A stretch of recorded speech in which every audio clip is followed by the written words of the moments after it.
দুর্গাপূজা উপলক্ষে ভারতে ৩,০০০ টন ইলিশ মাছ রপ্তানির অনুমোদন দিয়েছে সরকার। এজন্য রপ্তানিকারকদের আবেদনের সময় বেঁধে দেওয়া হয়েছে ২৪ সেপ্টেম্বর পর্যন্ত।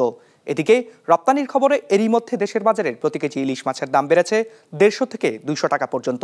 রঞ্জিবুল মিজানের রিপোর্টে বিস্তারিত। ২৫০টিরও বেশি ডিজাইন অপশন নিয়ে ওয়ালটন স্মার্ট ফ্রিজ, বোঝে আপনার প্রয়োজন। ইলিশের ভরা মৌসুম এখন, তবে বাজারে গেলে বোঝার উপায় নেই।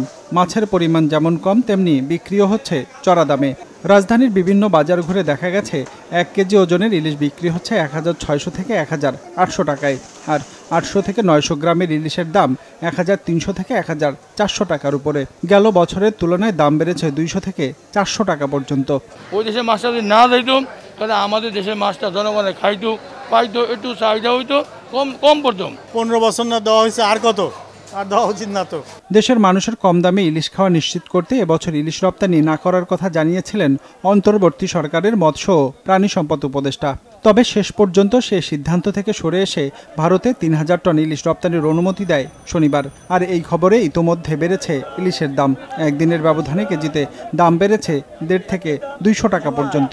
গত লোববারে ১ কেজি মাছ বেচে ১৫০০ টাকা, এই লোববারে আর ১৭০০ টাকা। ১৭০০ টাকা বেচেছে, কেজিতে ২০০ টাকা বাড়ছে।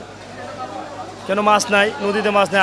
এই যে আরো শুনতেছি আমরা ইন্ডিয়া বিলে মাছ দিব, আরো বেশি আরো দাম লাগবে, আরো দাম হইব মাছ। কেজি ১৬৫০ এরকম ভাবে বেচতেছে। এখন দুধ মনে করেন ইন্ডিয়া মাছ নিয়ে যা, কেজিতে ১-১৫০ টাকা আরো বাড়বে। ইলিশ রপ্তানির জন্য বাণিজ্য মন্ত্রণালয়ের অনুমতি নিতে হবে। এর জন্য আবেদন করতে হবে ২৪ সেপ্টেম্বর পর্যন্ত। এর আগে যারা আবেদন করেছেন তাদের আর নতুন করে আবেদন করতে হবে না। পুজো উপলক্ষে হয়তো ৩,০০০ টনের কথা বল, ৩,০০০ টন দিতে পারবে কিনা বছর আমার সন্দেহ লাগতেছে।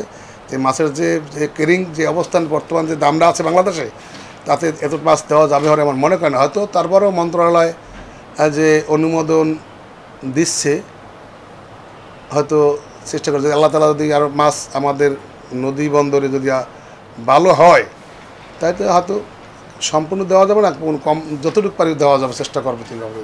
প্রতি বছর পূজা উপলক্ষে ৫,০০০ টন ইলিশের চাহিদা থাকে ভারতের।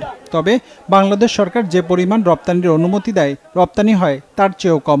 হিসেব বলছে ২০২৩ সালে ৭৯টি প্রতিষ্ঠানকে ৩,৯৫০ টন ইলিশ রপ্তানির অনুমতি দেওয়া হয়েছিল। বিপরীতে রপ্তানি হয়েছে ৮০২ টন। আমাদের মাছটা বেশিরভাগই বেনাপোল থেকে পার হয়ে যায় আর কি। ওই দেশের টাকার সাথে আমাদের টাকার সাথে যে ভ্যালু আছে, আমাদের এখানে যদি ১৬০০ টাকা আমরা মাছ বিক্রি করি, তাহলে ওখানে আমাদের এখানে মিনিমাম ২,০০০ টাকা বাংলা টাকা আসতে, তাতে আমাদের কম বেশি কিছু লাভবান হবে, লস হবে না ইনশাল্লাহ। ব্যবসায়ীদের দাবি রপ্তানির কারণে নয়, এবছর মাছের উৎপাদন কম হওয়ায় বাজারে দাম বেশি। রঞ্জিবুল মিজান, বিজনেস রিপোর্ট, মাছরাঙা টেলিভিশন।